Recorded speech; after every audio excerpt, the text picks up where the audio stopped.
As the number of COVID-19 cases rises in Europe, the current epicenter of the pandemic, frontline healthcare workers are facing a critical shortage of protective equipment. The lack of this personal protective equipment leaves healthcare workers exposed to contracting the disease and thereby placing a greater strain on the system. Spain, with close to 5,000 deaths, now has the world's second highest tally of coronavirus fatalities after Italy. In Spain, thousands of doctors, nurses and healthcare workers have been infected. According to one estimate, health workers account for 1 in 7 cases of COVID-19 in Spain.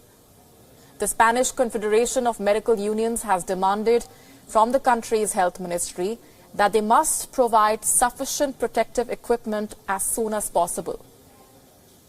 Medics in other European countries, including Italy and the UK, have made similar demands in the recent weeks. In Italy, 5,000 healthcare workers have been infected and over 40 doctors have lost their lives.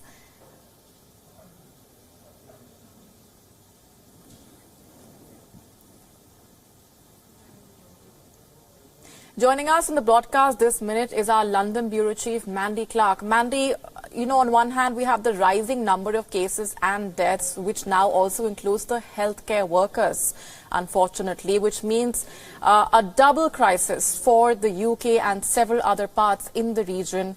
But at the same time, we saw initiatives like the Clap for Carers move and similar such measures that have been taken. But it all boils down to basic issues like providing personal protective equipment to those fighting on the front lines.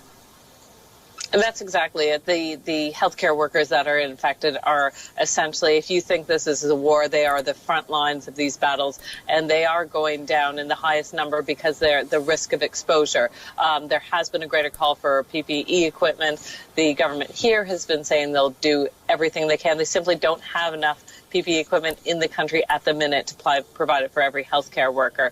There has been a call also for, they've asked people just to volunteer to help support the NHS. They were hoping for 250,000 people, nearly 500,000 people signed up for it, just to support the NHS, because in many ways they're pulling all the resources they can, and that is the best way to protect it. But absolutely right, not enough healthcare provisions, and that's why we're seeing these huge numbers of doctors who are going down with COVID-19.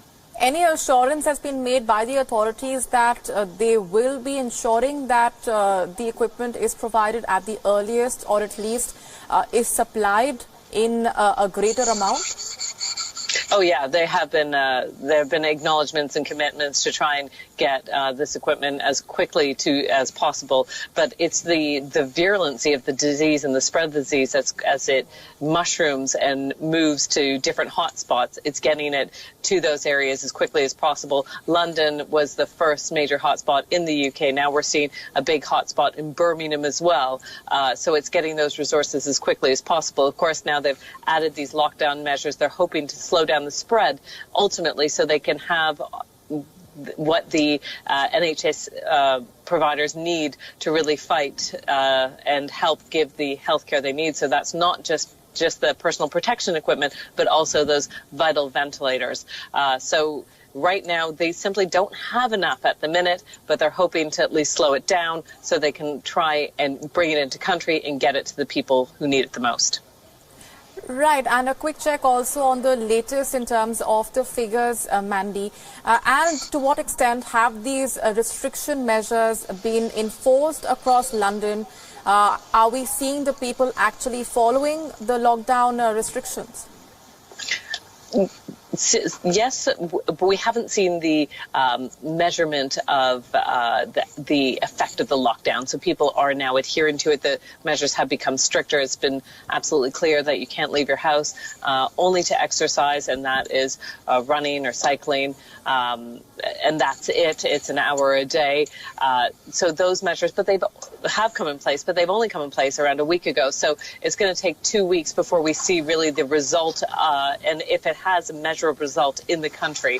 The other thing that we are seeing is that continual spike, but that because the rate of infection of the disease. That's the spike from 2 weeks ago before those lockdown measures. So we'll only see real result probably mid to late next week if these measures are really working.